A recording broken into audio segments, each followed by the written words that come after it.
sales is the most lucrative skill in the world, period. The problem is most sales advice out there today is outdated, cheesy, and can even keep you from getting the deals that can make all the difference in your career. This is the No BS Sales School, a podcast for entrepreneurs and salespeople who want to master the skill of selling without all the BS. Listen, if you're like me, you hate doing admin crap. Number one, because you're not good at it. And number two, because you know it's taking you away from the stuff that actually makes you money. So why are you doing it? Do what I did. Go to worksby.com right now and let them pair you with a real executive assistant. Once I started working with Cheryl at Worksby, my income went up 40% in 1 month, and my working hours went from 70 down to 40. It's a game changer. Go to worksby.com right now, book a call, and tell them Walker sent you. If you do, you'll get 2 extra hours of service for free as a bonus. So if you're ready to finally stop doing the stuff you hate and focus on the stuff that makes you money, go to worksby.com right now. That's WORXBEE.com. Tell them Walker sent you, and you'll get those 2 free hours. Thank you so much for all the support that you guys are giving my podcast, the No BS Sales School podcast. Every week, it seems we get more and more downloads, and I get more and more people referring this to other folks, and I get more and more people that email me asking questions or saying, how do we talk, that kind of stuff. This is purely because you have chosen to share this podcast with other people, and I can't thank you enough. And if you know somebody else that needs to hear this message, please share it. And let's continue to spread the word. Again, my goal is by the time I'm done, there'll be 50% fewer shitty salespeople on the planet. So it's a big goal. So it's going to take a lot of sharing to get that way. Today, I want to give you a brief conversation or share my thoughts on why it's important to say no to some people that want to do business with you. Why it's important to say no up front. I don't know how many of you have ever had this before where you take on somebody as a client or as a customer and you're happy because you close the deal and you get the money, and then you realize, holy shit, what mess have I created here, right? Where they're not the right size. They don't have the right intention. They are not trusting you the way they need to, right? Here's what I want you to know. This is your fault, just like it's my fault when I do the same thing, when I take on somebody that I should not take on. It's taken me about a month to be able to say it out loud, but I had to fire a client about 45 days ago, and it's my fault. I did not do a good job in the sales call of realizing, I don't care what you're thinking, Walker. I know the money sounds good, but this is not what you're great at. This is not the stuff that you really enjoy doing. These are not the kind of people with the kind of expectations that you enjoy working with. Why are you taking this on? That should have been the process I had in my mind during the sales call, not after they became clients. And then it was a disaster like I could have predicted it would be. And then we had to part ways, where they wasted their time and effort with me. And I ended up sharing my information, trying to help somebody that wasn't in the right space to be helped. And that's my damn fault. So what I want to talk to you about today is, how can you determine, right? What is it that we need to do to help screen out those that are not the right fit? I keep hearing all the time from people, I'm busy, like it's some freaking badge of honor. I don't think being busy is a badge of honor. I think being busy sucks. I read some article a couple of weeks ago and it said that most people carry about 30% more work than they ought to be carrying, than they can do effectively. Right? And the psychology of that was, you want to be able to be busy. Busy is the badge of honor, right? Bullshit. Imagine if you only carried 10% more, right, than you could handle, or right at the right amount. It would feel funny, right? Because you're not busy. But matter of fact, you know what's better than busy is profitable and doing it the right way. Profitable and what's it called? Anyway, I'll come there in a second. Profitable first, right? And then after that, productive. What are you actually doing? Is it stuff you enjoy doing? Is it the kind of work you enjoy doing? Are these the kind of people you like working with? Are they trusting you? Do they respect you? Are they the kind of folks that you want to do business with again, that you might be proud to say, hey, I'm doing bit work with these folks, right? And they might be proud to do the same for you.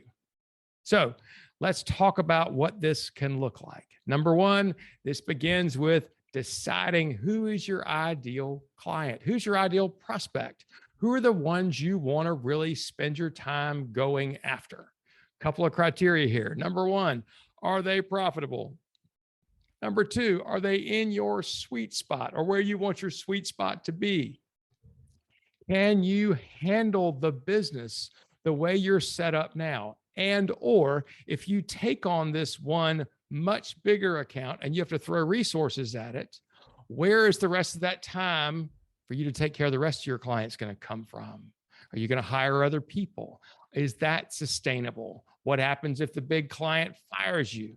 What's going to happen then? Are you better off saying no to the quote big opportunity because you're setting your whole business at risk?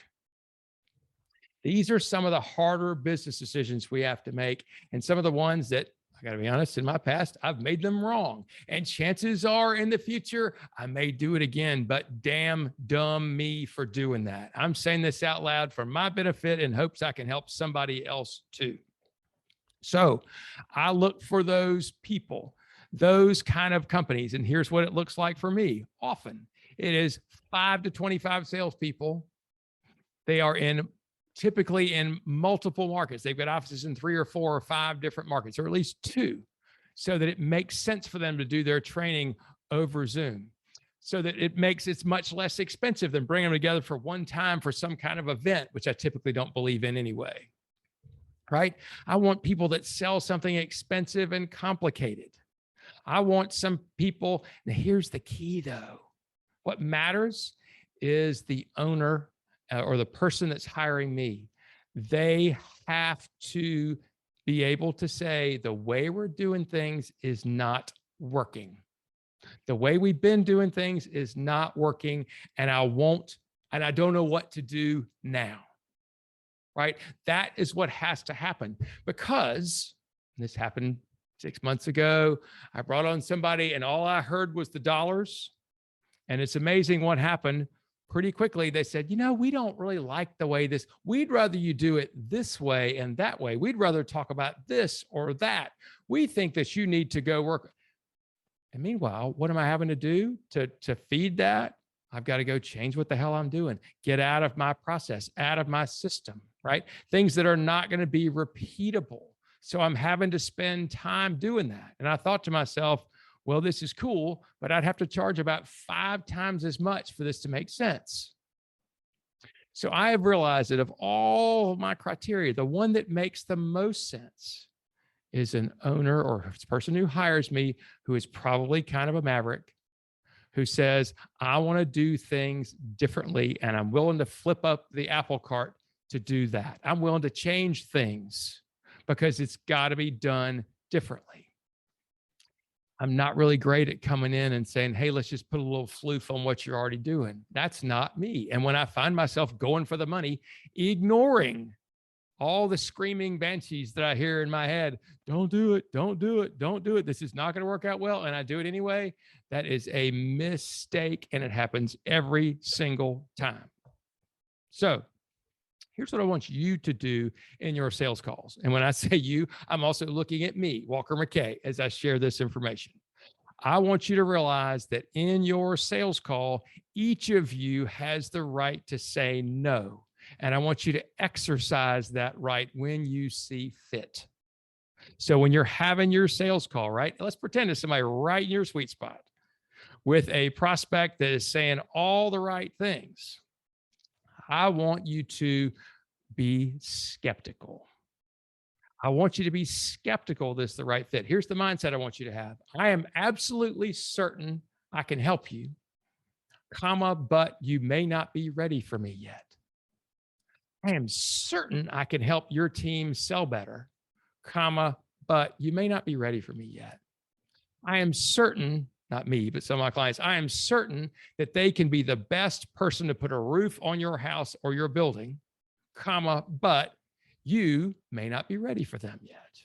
Why would somebody not be, or I am certain, right, that this insurance brokerage is probably the best fit for helping you tailor a benefit solution for your company, comma, but you may not be ready for them yet. Remember, these aren't your words. This is your belief. So when you go to folks, what your job and your qualifying is to figure out, are they ready for change? And how do I know that? What are they saying to me that gives me that clue that they're ready? So in your sales call, the first thing we have to determine, right, is do they admit a problem? Is there any kind of a problem there? Let's pretend you call this person, right? You had a cold call. You get in front of the CEO, the decision maker, and they tell you with a straight face, everything really is fine. We can't think of a single thing that we'd like to be better, but can you do it cheaper? Here's my response to that. What I would hope you would say is, maybe, but don't hire me because we're cheaper. The people that only want to hire you because you're cheaper or that's all they'll admit, they will be your worst clients. They do not put any value in what you do. They're telling you that by saying, we're okay, but if you can do it cheaper, we'll go somewhere else. They're not putting any value in you or what you do. They're telling you right now, we don't give a shit about you. All we care about is price. They'll be the biggest pain in the ass with the worst expectations. And you'll rue the day you took them on. And just know, you may not have to fire them because they'll fire you to go to some other poor sucker who's going to do it cheaper again. If the only reason they'll switch is to save money, I would suggest you run like hell. I realize that's some people's business plan. We're cheaper, hire us. If that's working for you, stick with it. I think it sucks. A monkey can sell cheap. If you're a sales guy working for a company and all they offer is we do it cheaper, just know that you can be replaced by a website and or AI like that. You're not needed. So if that's the way your company wants you to sell, just know that your time span of being a salesman there are not very long because they're going to find a cheaper way because they can get rid of you and do it even more cheaply. In your sales call, do they admit a problem, right? What problem could it be? I don't care. Some kind of problem with the way things are going now, or their expectations, or what's being delivered to them, or what their fears are. What is the problem? What are they worried about? If they admit no problem, say, look, sounds to me like you're fine. If I were you, I wouldn't make a change. If they admit a problem, however, that's a start. But by the way, how many problems do you have? I'll tell you, I've got more than 1 million. I bet it's 10 million. And if I spent some time, I could probably figure out how it's 25 million problems. What matters, and everybody else is probably the same way. Maybe they have fewer problems than me, but at least they have 1 million. And I picture every single person in the world flying at 50,000 miles an hour, 50,000 feet off the deck, just trying to get through, making decisions as best they can, trying not to have to deal with problems, just trying to keep going. So just know, just because you see something as a problem, and maybe they identify as a problem, doesn't mean they're committed to fix it. Doesn't mean they're committed to fix it. There's this thing, it's a term we use. Some of you have heard it. I hear it misused all the time. But everybody's got problems. What we got to figure out is what's the priority of those problems to solve? Because typically we only have the bandwidth, the attention, the money, the time, the energy to address 2 or 3 of those things at a time. Right? Of the 1 million problems, we can only address 2 or 3 of those at a time. And so if it's not the time to address the one that you can fix, then they're not going to do it. Or if they do, you'll have a crappy customer because they won't do what you need them to do to make it right. So what needs to happen is we got to figure out if those problems are pain. There's a difference between problems and pain.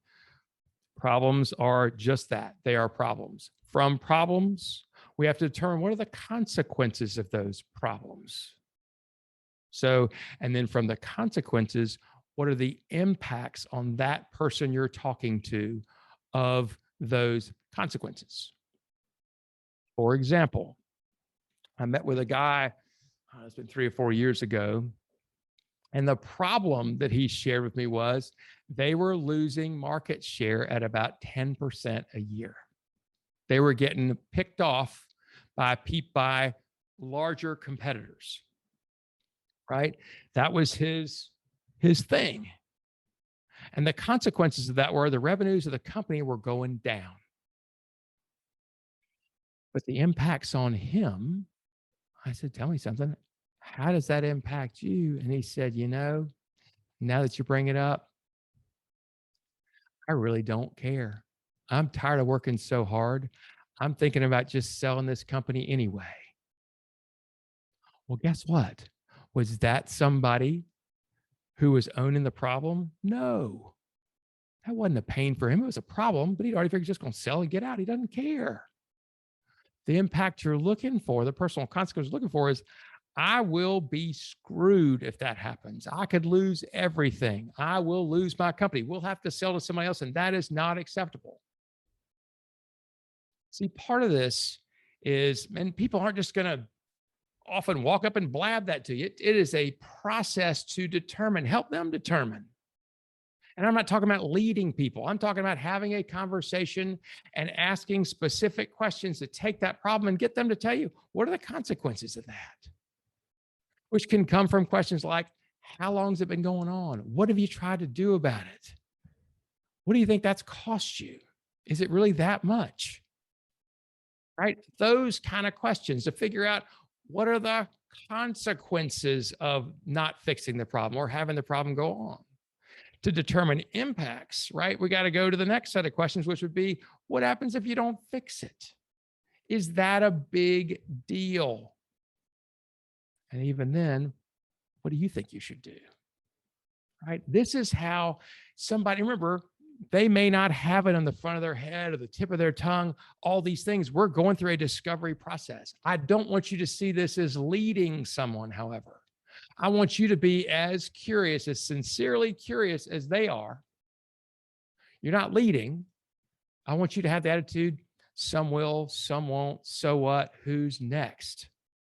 I'd love to be able to help you solve a problem, but unless you really care about it and are committed to fix it, I don't think it makes sense for you to hire me. We often will skip steps, right? If you don't go all the way to figure out what pain there is, they won't want to pay the right amount of money. They won't want to make the changes that are necessary, and they'll just be a pain in your ass. We don't need any more of those, I don't think. I sure as hell don't need any more of those. I want you to think about those clients who will be profitable for you. Number two, who are willing to commit to change, to doing things a different way than they've done them before. Because if the old way worked, they might as well just stick with that. Another thing is they need to see you as an advisor and not just a vendor. Now, I realize some people's business model is just to be a vendor. You want widgets, we sell widgets, we can help you with widgets. That's fine, great business model, not what I want to work on, right? I want somebody to say to me, look, I know you got widgets, but we need help figuring out which ones, and we'll actually pay you for your knowledge on top of your product. Those are the people that have full trust in you and see you as an advisor as opposed to a vendor where all they value is price. Again, there's a business model for that. I think it's one that's going out of business. I want you to find people that are willing to do it your way. I want you to find people that are willing to say, all right, Walker, you tell me what to do and we'll go do that. And you can hold them accountable for that and they can hold you accountable for the same thing. I want you to have, with the right client, you can have clear rules of engagement. Here's what's allowed. Here's what's not allowed. Like, for example, one thing I tell people, I turn off my phone at 6 o'clock at night and I don't turn it back on again until 8 o'clock in the morning. If you need me in the meantime, send me a text, but don't expect me to get back to you until the next morning. I don't say that in a mean way, but just to set boundaries. And this is a lesson I had to learn the hard way. I used to think I'd be more valuable by being available all the time. If you're available all the time, you're eroding your value. Remember, I don't need to go there, but if you're available all the time for for anybody to call you at any given time, it means they're not putting any value on your time at all. Get over yourself there. when you see red flags early on, like somebody's being kind of a jerk, or they don't want to tell you the whole truth, or you sense that they're not trusting you, or that they really, maybe they're just using you for a check price, call them out. And what I mean by that is say, man, I get the feeling that what you really are using me for is a check price. If that's the case, I don't think I can help you. Or I get the feeling that kind of what you're looking for is for somebody to validate the way that you're doing things is the best that you can do. If that's what you're looking for me, I'm not going to be able to help you with that. And I want you to say that with all humility and from the bottom of from your entire being, every fiber in your being. I want you to believe I'm not the right fit for everybody. I'm sure I could help these people, but they may not be ready for me yet. And the purpose of my sales call is to see if they can convince me that they're ready for me. This is not, you have equal business stature with your prospect. You are the same level. There is no begging. You don't need them worse than they need you. It's the same. Ranting. But it's so important that we get this thing right. I was just on the phone with a buddy of mine who's a very successful attorney. And he said, Walker, I don't know what to do. He goes, he said, I have 3 times as much work as I can do between now and year end. He said, I have every single hour booked up from 8 o'clock until 6 o'clock every day, except the weekends between now and December 31st. He said, this is hell. I can't do it. Because there'll be more people that call me. What do I do? And we talked about it. And I said, there's some of these people you can't help. You've got to refer to other folks. You've got a specific niche where you're really good, but you are nice and you'd want to take on other people. The reality is you're hurting everybody when you do that. If there are prospects you're meeting with that aren't the right fit for you, refer them to somebody else. As a best case scenario, if they're kind of a pain in the ass when you're meeting with them, refer them to your worst competitor. Send them over there. Let those guys choke on it for a while. All right. Be picky about who you work with. Charge the right amount of money. If you're too busy right now, raise your rates. If you've got more business than you can handle, raise your rates. That's a good way to level out. Charge more money, especially if you're in a service. Charge more money. That's one of the best ways. And the people that see that you're important, that are important to you, they will pay the money and they'll keep paying it. The ones that bitch and complain are the ones you probably should have gotten rid of anyway. WS sales team, thank you for listening today. I hope you can find a useful nugget to put into play. Thank you for supporting this podcast. Thank you for supporting Worksby, our sponsor. Call me if I can help. Please rate this podcast. If you have not already, subscribe. Give me a 5-star review. Say something nice. If you're going to say something shitty, just don't say it at all. Say something nice on here. Help spread the word. That helps raise the podcast higher up in the level of Apple and other places where this thing is sent out. Appreciate you guys. Go get them. Happy selling.